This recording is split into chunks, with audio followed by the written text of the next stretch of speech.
जिस दिन से आप पेंसिल उठाते हो ना ड्राइंग करने के लिए, उस दिन से आप आर्टिस्ट हो। और हर एक आर्टिस्ट का एक सपना ज़रूर रहता है कि वो किसी का फेस बनाए। तो आज मैं आपको बताने वाला हूँ कि पोर्ट्रेट में जान कैसे डालते हैं। जान मतलब कि शेडिंग में आपको सब कुछ लाइट डायरेक्शन आ गया, शैडो आ गया, टेक्सचर आ गया, और उसमें जो फील होता है ना, वो फील एक आपको बताता है कि ये 3D लुक है। 3D मतलब कि एक रियलिस्टिक, जब आप कहते हो ना हाइपर रियलिस्टिक, हम जब जनरली हम आम भाषा में बोलते हैं कि एक हाइपर रियलिस्टिक पोर्ट्रेट मुझे बनाना है। तो आज मैं आपको वही बताने वाला हूँ, और ज़्यादा टाइम ना लेते हुए हम लोग चलते हैं कि कुछ मैंने एक रेफरेंस निकाला है जो कि बहुत अलग है, एक्सप्रेशन है, कॉन्ट्रास्ट है इसमें, और एक्सप्रेशंस हैं, सब है इसमें। चलिए शुरू करते हैं।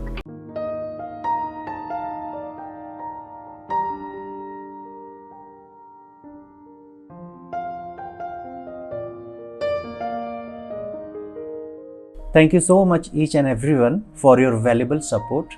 Now support value start from 29 rupees only. सबसे पहले मुझे निकालना है इसका आउटलाइन। तो आउटलाइन निकालने के लिए वही हमारी पुरानी टेक्निक, जिसे कि आप मोबाइल से आप पोर्ट्रेट बना सकते हो, उसका आउटलाइन परफेक्ट बना सकते हो। तो इसके लिए मैंने ऑलरेडी एक ट्यूटोरियल बना के रखा है, जो कि आप आई बटन में देख रहे हो, वहाँ पे भी आप देख सकते हो। तो सबसे पहले मैंने थोड़ा अलाइनमेंट लिया है ग्लास का, और ग्लास का बनाने के बाद आप देख रहे हो कि हमारी जो आई है वो कंप्लीट हो चुकी है। और सेम मैंने यहाँ पे जो सेकंड आई है, लेफ्ट आई, सेम मैंने उसी टेक्निक से बनाया यहाँ पे। तो देख रहे हो कि हमारा जो आउटलाइन है वो टाइम हम लोगों ने सेव किया है, और परफेक्ट हमारा जो एक आउटलाइन है वो आ चुका है। ऑलरेडी मैंने आपको बताया कि आई बटन में एक ट्यूटोरियल है, वहाँ से आप देख सकते हो कि कौन सी टेक्निक से मैंने यहाँ पे आउटलाइन किया। तो अब बारी आती है शेडिंग की। तो शेडिंग के लिए करने के पहले यहाँ पे जो आप देख रहे हो फ्रेम जो कि परफेक्ट ब्लैक है, पिच ब्लैक है, तो हमें ज़्यादा कुछ नहीं करना है। जहाँ पे हाईलाइट है ना, हाईलाइट को एरिया को हम लोगों ने कवर कर लिया, वहाँ पे हमें छोड़ देना है, और बाकी जितना भी आउटलाइन करके मुझे वहाँ पे फिल कर देना है, सिंपल।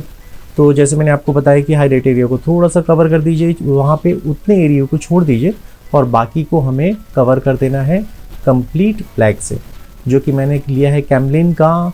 वो है आपको सॉफ्ट पेंसिल, चारकोल पेंसिल, जो कि बहुत ज़्यादा सस्ते में आता है, जो कि 10 रुपये से लेके 14 रुपये में आता है। और यहाँ पे ब्लेंडिंग के लिए मैंने आपको पहले ही बताया कि ब्लेंडिंग के लिए मैंने सिंपल एक टिश्यू पेपर ही यूज़ किया है। कभी कभी मैंने ब्रश यूज़ किया, लेकिन मोस्टली मैंने जितने भी यूज़ किए ना, टिश्यू पेपर से ही ब्लेंड किया है। क्योंकि किसी को भी अगर आप देखोगे ना, तो हर एक टूल जो है वो नहीं होता है। तो यहाँ पर हम लोग क्या कर रहे हैं, सिंपल टिश्यू पेपर और एक पेंसिल, और अगर आपके पास कोई भी एक पेंटिंग ब्रश हो, उससे भी आप ब्लेंड कर सकते हो। तो यहाँ पे देख रहे हो कि सबसे पहले हमें क्या करना होता है कि जितने भी डार्केस्ट एरिया होता है, जैसे शेडो एरिया होते हैं ना, तो हमको उसको पहले डार्क करना होता है। तो रिंकल्स वगैरह देने के पहले ना हमें एक जो फिल होता है ना शेडो को फिल करना है, उसके शेडिंग को फिल करना है। और टिश्यू पेपर को आप किसी तरीके से भी कर सकते हो, जैसे कि आपने कोन बना लिया तो एक पेपर जो स्टैम्प होता है ना, उसकी ज़रूरत पूरी हो जाती है वहाँ पे। तो आपको बहुत ज़्यादा कुछ अलग से बाय करने की ज़रूरत नहीं पड़ती है। जैसे कि मैं हमेशा ही बताता हूँ, ये जो क्लास है, ये जो ट्यूटोरियल है बिगनर्स के लिए। तो बिगनर्स के पास सारे आर्ट मटेरियल अवेलेबल नहीं होते हैं। तो अगर आप देखोगे तो ये एक पेपर है, और एक चारकोल पेंसिल है, और इरेज़र, जो कि हमें मोनो इरेज़र की ज़रूरत पड़ेगी कभी कभी। और आप नीडेबल इरेज़र भी अगर आपने रखा है तो बहुत अच्छी बात है, नहीं तो आप नॉर्मल इरेज़र का भी यूज़ कर सकते हो। और यहाँ पे देख रहे हो कि ब्लेंडिंग टूल के लिए हम लोगों ने बहुत ज़्यादा कुछ नहीं किया है, और यहाँ पे सिंपल सा एक टिश्यू पेपर से ही हम लोगों ने ब्लेंड किया है। तो अब बारी आती है रिंकल्स देने की। तो एक एक सिंगल लाइंस जो है हम वहाँ पे ड्रॉ करने वाले हैं। ज़्यादा कुछ नहीं करना है, क्योंकि आपके पास ना रेफरेंस है। तो रेफरेंस है तो आप यहाँ पे क्या कर सकते हो, सिंपली आपको क्या करना है, उसको फॉलो करना है। अभी जो लाइन्स जो दिख रहे हैं ना, वो आपको हाईलाइट ज़्यादा दिखेंगे, डार्क ज़्यादा दिख रहे हैं, लेकिन जैसे जैसे आप ब्लेंड कीजिएगा, जैसे हम टिश्यू पेपर से ब्लेंड करेंगे या फिर आप पेंटिंग ब्रश से जब ब्लेंड कीजिएगा ना, तो ये सेटल हो जाते हैं, ये थोड़े कम हो जाते हैं। और इसके बाद हमें इरेज़र भी यूज़ करना है ऊपर से, क्योंकि हमें हाईलाइट भी देना है। क्योंकि जैसा आप रेफरेंस में दे रहे हो, और वही जो है अभी क्या ना, ब्राइटनेस जो है हमें मेंटेन भी करना पड़ेगा।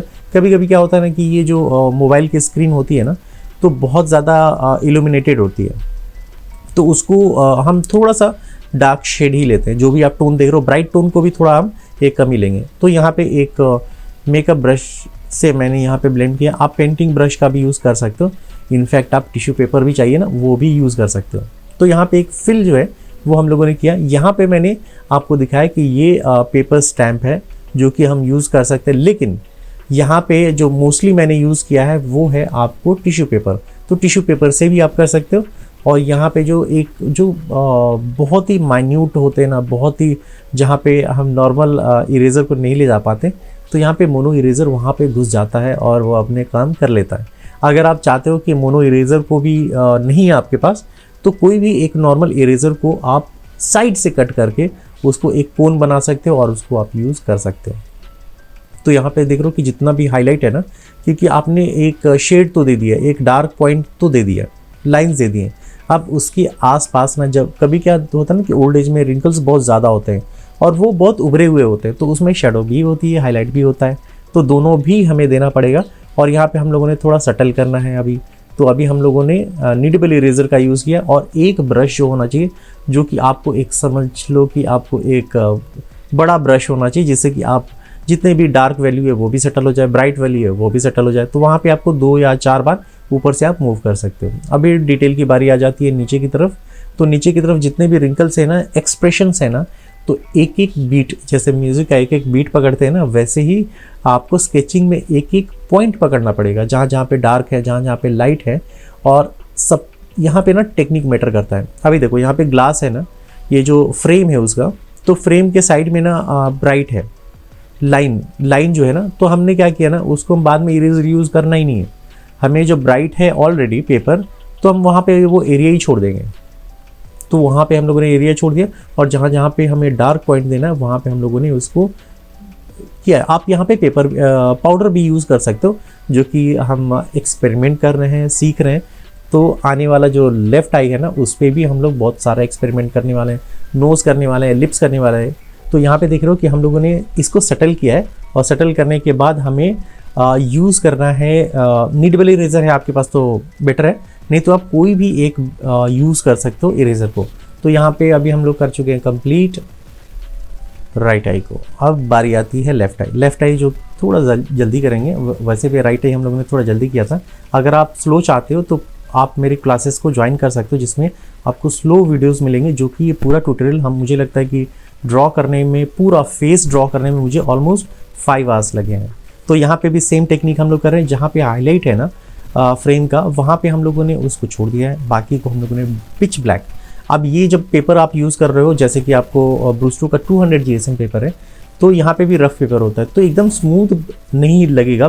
तो आपको क्या करना है, वही कोन बना के टिश्यू पेपर को आप 1 बार 2 बार आप उस पर ऊपर से सिर्फ उसको ब्लेंड कर दो हल्का सा, वो परफेक्ट एकदम पिच ब्लैक हो जाएगा। अब बारी आती है शेडो एरिया की। अब जैसे जैसे आप दूसरे पार्ट में जाते हो ना, तो टाइम कम लगता है और आउटपुट भी अच्छा आता है। तो यहाँ पे सबसे पहले मैंने क्या किया, ब्लॉकिंग कर ली है। ब्लॉकिंग किसकी, जितना भी शेडो एरिया है। अब देखो यहाँ पे एक नया टेक्निक है कि यहाँ पे देख रहे हो कि कोई भी एक पेंसिल हो जिसका कोन निकला हो ज़्यादा, अब वहाँ पे आप जैसे मैंने यहाँ पे फोल्ड किया ना टिश्यू पेपर को, उसको फोल्ड करके आप यहाँ पे कर सकते हो ब्लेंड। जैसे अभी देख रहे हो ना कि वैसे आप ब्लेंड कर सकते हो। और ये एकदम पेपर स्टैम्प जिसके पास नहीं है ना, तो ये पेपर स्टैम्प आपको फ्री में मिल गया है। तो यहाँ पे आपको आसपास के जितने भी ना हल्के सॉफ्ट हैंड से ब्लेंड करना है। अगर आप ज़्यादा घिसोगे ना, तो फिर क्या होगा ना कि एक तो टिश्यू पेपर फटेगा और दूसरा उसके नीचे का जो पेंसिल है वो अपना काम कर देगा। तो यहाँ पे सिंपल सा आपको टिश्यू पेपर से हल्का सा ब्लेंड करना है। बाद में जब हम फाइनलाइज करेंगे ना, जब तो कंप्लीट हम बाद में हम ब्रश से 1-2 बार हम जब ऊपर से करेंगे ना, जैसे अभी आप देख रहे हो, तो वो कंप्लीट जो ब्लेंड हो गया ना, तो सटल हो जाएगी। वहाँ पे सटल में क्या यूज़ कर रहा हूँ, यहाँ पे सटल मीन्स की जो डार्क वैल्यू है ना, वो डार्क वैल्यू थोड़ा सा ब्राइट हो जाती है और ब्राइट वैल्यू जो है वो थोड़ा सा डार्क हो जाती है, क्योंकि आसपास में मिल जाते हैं वो जो कलर्स होते हैं ना, जो ग्रेफाइट हो या फिर आप चारकोल यूज़ कर रहे हैं। अभी बारी आती है वापस से डिटेल की। तो यहाँ पे जो है हम लोगों ने थोड़ा फास्ट किया है, मतलब जल्दी हो गया है, क्योंकि लेफ़्ट आई जब हम लोगों ने बनाया था, राइट आई जब हम लोगों ने बनाया था ना, तो थोड़ा टाइम ज़्यादा लगा था हम लोग को रिंकल्स बनाने में। क्योंकि जब भी कुछ आप नया स्टार्ट करते हो ना, तो थोड़ा पहली बारी में थोड़ा टाइम लगता है, लेकिन जैसे ही वो सेकेंड टाइम थर्ड टाइम करते हो ना, तो आपको कुछ ना कुछ एक शॉर्टकट भी मिल जाता है और एक ईजी वे भी मिल जाता है, जिससे कि आप आउटपुट अच्छे से और ज़्यादा जनरेट कर सकते हो। तो यहाँ पे आउटलाइन भी कंप्लीट कर लिया हम लोगों ने, और वहाँ पे ही हमें लाइन देना है जहाँ पे रिंकल्स आ रहे हैं ना। और क्योंकि आप जब ब्लेंड करोगे ना तो आसपास का जो एरिया है ना वो ऑटोमेटिक थोड़ा डार्क हो जाता है, तो बहुत ज़्यादा इसमें काम करने की ज़रूरत नहीं पड़ती है, क्योंकि चारकोल में यही एक बेनिफिट होता है कि आप डार्केस्ट एरिया को आप डार्क कर दो, और जैसे ही ब्लेंड करोगे, जैसे ब्रश है आपका, तो वहाँ पे ऑटोमेटिक वो जो आ जाता है अपने आप से, वो फिल जो होता है ना वो आ जाता है। अभी आ चुका है फिल, तो हम ओवरऑल अभी हम ब्राइट कर देंगे। इसके लिए मैंने नीडेबल इरेज़र का यूज़ किया। नीडेबल इरेज़र आप वैसे ले सकते हो, क्योंकि ये भी 20 रुपीज़ से लेके 50 रुपीज़ तक में आ जाता है।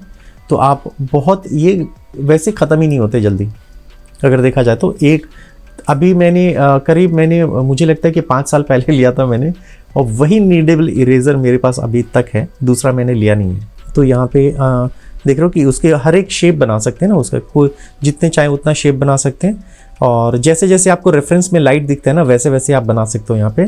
तो यहाँ पे हो चुका हमारा आई कंप्लीट। होपफुली ये ट्यूटोरियल आप लोग को पसंद आया होगा। कल हम लोग फाइनल करने वाले हैं नोज़ और लिप्स। तो मिलते हैं कल, तब तक के लिए बाय, टेक केयर।